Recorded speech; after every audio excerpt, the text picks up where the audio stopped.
Well, the last Diary of a Wagie Kid video did well enough, and a lot has changed with my Wagie job since then, so it's time to talk, once again, about my Wagie job. So the last video was mostly focused around the pros of a part-time contract, despite the fact you get paid more as a filthy casual, but this video will have a few various topics, since there were a few more things to talk about now. I'll talk about my change in my department, the warehouse strike, new staff, working more over Christmas, working some extra night shifts, and reacting to some Reddit comments about the Wagie job.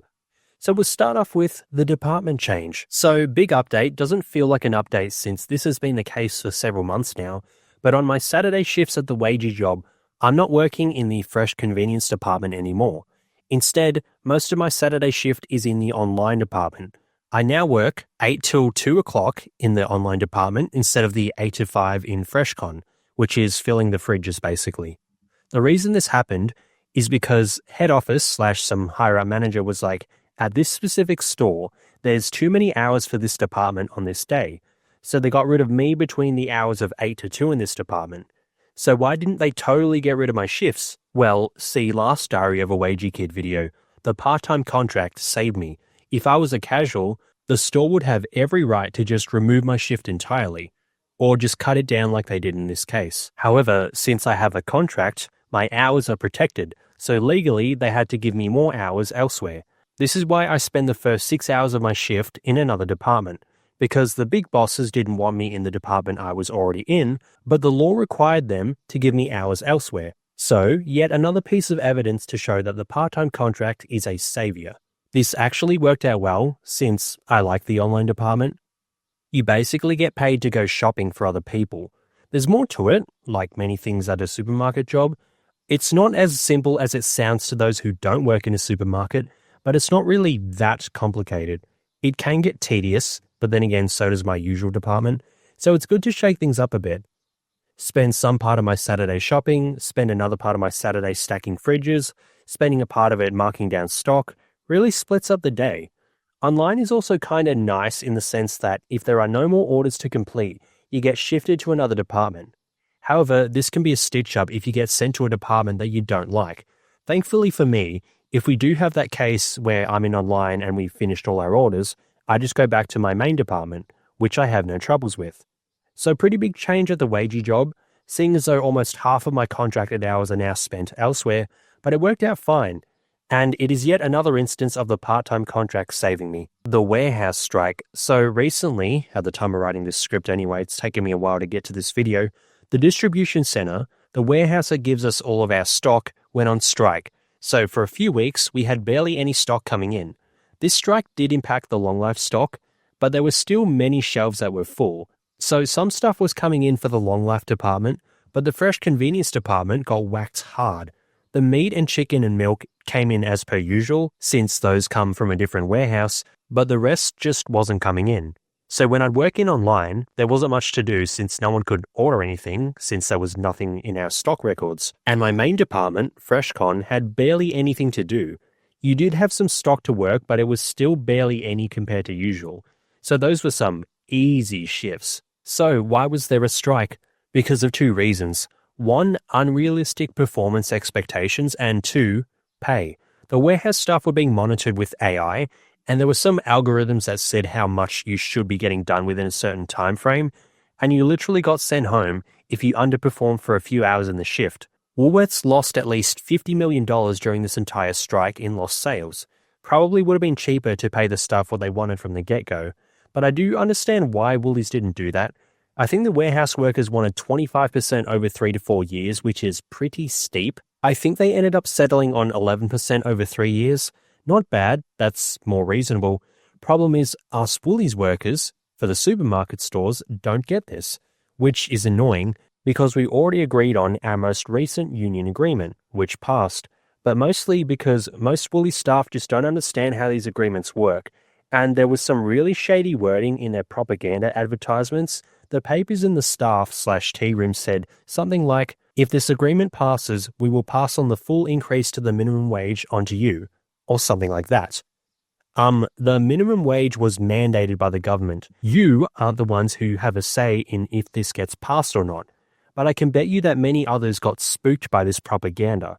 so no 11% raise over 3 years for us. And going to work for the warehouses is not a feasible strategy for me. They're too far away from where I live, and I'd be leaving a super stable gig, and the hours they'd require at the warehouse are pretty nuts. I know someone who had to start work at like 3 a.m. Dude, fuck that. Yeah, you get paid penalties, and if that was your only job and you lived nearby, then sure, but I live like an hour plus from the closest warehouse, and I also have a 9 to 5 weekday job. Warehouse shifts like this simply wouldn't work, whereas my supermarket gig hours are close enough to a 9 to 5 so I can keep my sleep pattern going. Yeah, I do finish work at 10 p.m. on a Sunday night, but I'm usually awake at that hour regardless if I'm working or not. Yes, it does take some time to wind down before bed, so on most nights I still end up sleeping 1 to 1.5 hours later than usual, but that's still doable. Whereas waking up before 2 a.m. to get to work at 3 a.m. simply doesn't work. I'd probably have to get up at 1 a.m. from where I live if I wanted to get there to start work at 3 a.m. on time. So warehouse strike is over, operations are back to usual, which is kind of good. Although the really dead days were nice, they dragged. New staff. So we also had some new staff starting recently. Some are pretty good, some are shit. Before, when I mentioned about the really quiet shifts, the weeks prior to the warehouse strike, my department had a lot of new people working the nights, and holy fuck, they did fuck all. They left a huge mess, and the second in charge manager was away for a while, so I was the one running the show some days, and they were such bad shifts. You'd open one fridge and a cage would come rolling out at you since that cage barely fit. You'd have mess everywhere. Barely anything got done. You go to check your second fridge and that is also full. So you've got to frantically rush getting the morning routine sorted and then quickly work as much stock as you can to clear some room for the morning load, then frantically rush all day to clear room for the afternoon load. Such horrid shifts. You want to be kind to the new staff since they're new, but when you're the one who has to clean up the mess that the new staff left, it gets harder to be nice to them. An argument is, well, they're new, so how much can you expect them to get done? The answer is, more than what they did get done. Even if you're new, there's no way that they did that little work without really slacking off. But whatever, those days are over. They've been pulled up on their slacking and the second in charge manager is back, so I don't have to clean up after the shit show anymore. But those days of hectic shifts were made up for with the really easy shifts during the warehouse strike. I have made a new friend with one of the new staff at least. She's pretty cool. We have a chit chat every time we both work. I wonder if there'll be more friends in the next batch of newbies. I have said before that my Wagie job is my social life. Whilst I do have an actual social life, the Wagie gig is still a pretty nice pseudo-social life. Working more over Christmas plus extra night shifts, so not sure when this will get uploaded. I'm working on this script on Boxing Day. Oh wow, it's been a while. I'm recording this in early February. I worked 7 a.m. to 12 p.m, 5 hours today, or Boxing Day. Then I had gym for 1.5 hours. Then I've been home the rest of the day. Currently, I have no pending YouTube projects and I kind of want to save my other tasks like learning DaVinci Pro and my stock trading course for the new year. Yeah, this script was written a while ago. So I'm working on this script now, Boxing Day. Most people are on break around this time. They get 2 weeks off. I don't. My office job actually starts back tomorrow. Just like I only have Xmas Day and Boxing Day off. It's fine though since I prefer to have my breaks spread out more rather than all at once. So working at Woolies/a supermarket, you get busy over Christmas. Normally I only do weekend shifts and some public holidays, but I worked a Friday night the other night and a few days before Christmas for extra help, since we got so much extra stock. And I worked Christmas Eve, as is tradition for me. I worked Boxing Day, obviously, and I am also working Christmas Eve and New Year's Day. So many extra shifts. That's an extra $1,000 for a handful of extra shifts. I could obviously have said no, but since my studies are done, I have a lot of extra leeway in my routine. The extra $145-ish I get from working a night at the Wagie gig is more productive than a gym session, working on my YouTube brand, or sussing stocks. Although I could obviously have made more in the stock market overnight, the Wagie job income is guaranteed. I also had to ditch my New Year's plans. Look, the $400-ish I'll make from working New Year's Day is nice, but eventually that money will be forgotten. But a New Year's event is a big social sort of thing. So why am I turning down this social activity for the money? Especially since lately I've been talking about backing off on the grind and socializing more. Well, because last year, the New Year's event party was pretty trash. So the $400 I'd get is well worth the trade-off of potentially another night like that. Plus, you can just hang out at another time anyway. Also, not sure if our other friend was even free. So when you weigh things up, the money is a better choice overall. You could say, well, why don't you do the New Year's Day shift and hang out too? The answer is, because on New Year's Day, I will work all day at the office. The answer is because on New Year's Eve, I will work all day at the office, then I will work 5 hours on the New Year's Eve, closing my department for the year. Well, it's literally just a normal night shift, but closing the department for 2024 sounds cooler. I finish work at 10 p.m. that night, and then I start again at 8 a.m. the next day. Whenever I finish late and start early, I am exhausted. So imagine if I stayed up past midnight too, especially because what would probably happen is stay out till midnight, watch fireworks for 10 minutes, walk 30 minutes back to where I parked, spend 35 minutes driving back home, then another 20-ish minutes to fall to sleep. So sleep around 2 a.m. to 7 a.m., only 5 hours of sleep to recover from working literally the entire day, full office day, then 5 hours at the supermarket, and then a night party. Yes, I can handle the grind pretty well, but that's because a 1.5 to 2 hour gym session or 3 to 3.5 hours of working on my YouTube channel /study is much less exhausting than a 5-hour shift of the Wagie job. So this section was me talking about working more. These extra shifts will give me an extra $1,000-ish. I actually made a video on this recently. It was about how I'm $2,000 ahead in 2025. So if we say the whole thing gets taxed at 30% and the 11.5% for my retirement fund probably end up with around $600-ish.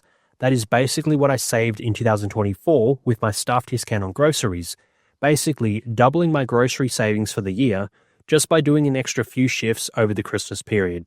Easy money. Reactions. Okay, so my last Diary of a Wagie Kid video was mostly reacting to Reddit posts on people not getting shifts thanks to their casual status / having their hours cut due to casual shifts / having their hours cut due to their casual status. We're going to do something similar here, except the topic is around managers shifting your shifts / departments around. Yes, there are complaints. Some people don't want challenges / disruptions at their Wagie jobs. They want those for stability. However, when you consider the labor market as a whole right now, you'd rather be shafted at a Wagie job as opposed to being shafted with no job at all. I'll skip the first bit since it's not important, but this says, I've been asked to finish at 9:30 p.m. every day of the week, which is inconvenient and also not really safe as they work around dodgy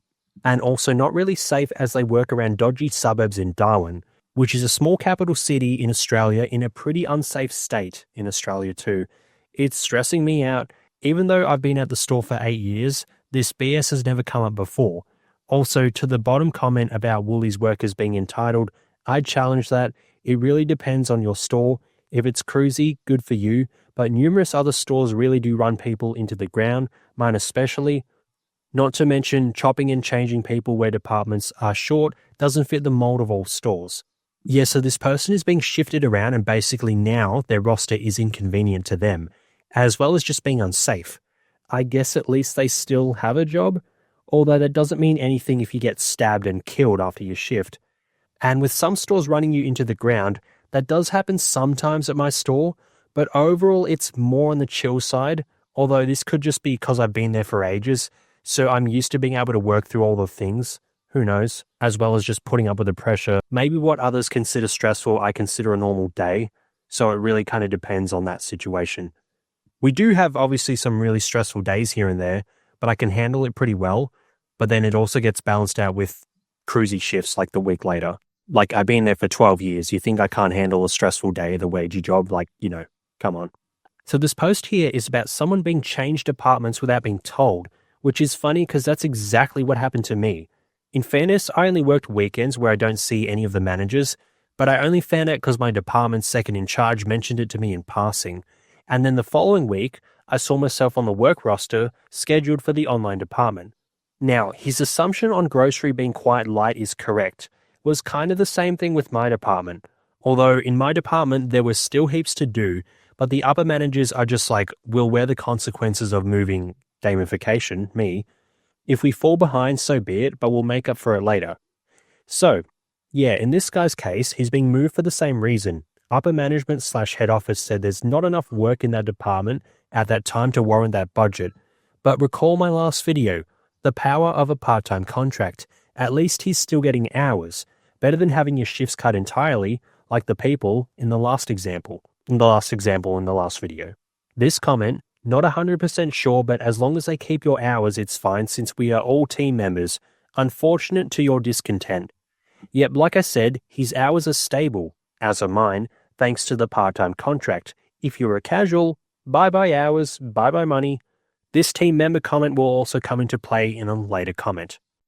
Now, this comment here is from someone who actually works in head office. As I mentioned before, head office / upper management have changed budgets / department hours. I might be able to shed some light on this for you. Right now, stores are being tasked to improve their base rosters, which is the roster based on your store's lowest day of sales.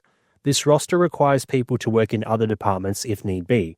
The first phase is multi-skilling and plugging gaps in departments based on team member availability. I'd say your availability covers a part, if not a whole gap in the front-end department. Obviously, they need to have a conversation with you first about this change before they do any contract changes, so until they have that conversation, I'd pay it no mind for now.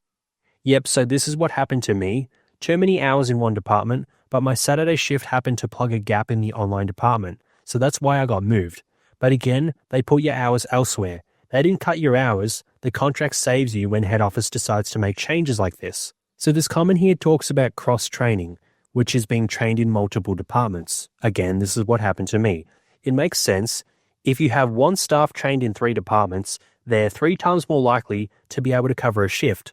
Back in the day, you'd have each team member trained in 2 departments at the most, usually only 1, so you'd only have a small pool of staff to ask to cover shifts. But nowadays, you have a wider pool of staff to ask to cover a shift, since most staff are trained across numerous departments. This comment, it's just about multi-skilling now. My home department is grocery according to costing, but I have done trolleys / front end for a day. Sometimes a change is as good as a holiday. Yeah, I feel the same. Change is as good as a holiday. My shifts feel like they're new. Low-key feels like a new job in a way. So this comment goes back to the idea of your department can be changed, but your hours can't. In these big Wagie companies, they're known for screwing you over as a worker, but not if you got a contract. Your hours can't be touched, but where you work can, but your pay slip remains the same. The quality of your workday, however, may change, but at least you're getting paid. I ain't reading all this, but the key sentence I want to highlight is, be happy you have a job or make way for someone else who wants one. So yeah, thing is, in this economy, he's right. The amount of people who would love to have a job right now, and here we have wages complaining about their circumstances, but I do understand complaining. I was more so unsure as opposed to upset when I found out I was being moved departments. Like, I had a good routine going, and now I need to learn a new department, but it worked out in the end. It doesn't take too long to learn things, and changes are as good as a holiday, and I also like the department. Like I said, you get paid to do people's shopping for them, basically. So this is another interesting comment. So yeah, we're wages, not really much involved in the job, but you do get run into the ground sometimes. So yeah, we do have our complaints from time to time. There are much worse jobs out there. Yet another reason I haven't even attempted to find another more money-effective part-time job. Anything that pays more would be in the city, or heaven forbid in Melbourne. So whatever extra pay I could get elsewhere, I'd be paying for it with petrol costs, let alone time costs. But even so, the supermarket is super stable. If it's not broken, don't fix it. My best approach to getting another stable income stream is literally my supermarket job. My location doesn't even give me a choice in this matter anyway, unless I work at some nearby chicken farm, but I believe those hours are worse.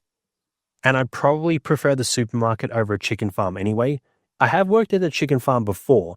It's really not that bad at all, actually, but the social aspect and general comfort / contentment / routine I have going on in my life means I prefer to stay put at the supermarket job. So lastly, here are some comments about a staff member wanting to leave the deli, my former department, the most difficult department in the store and the most hated for most people.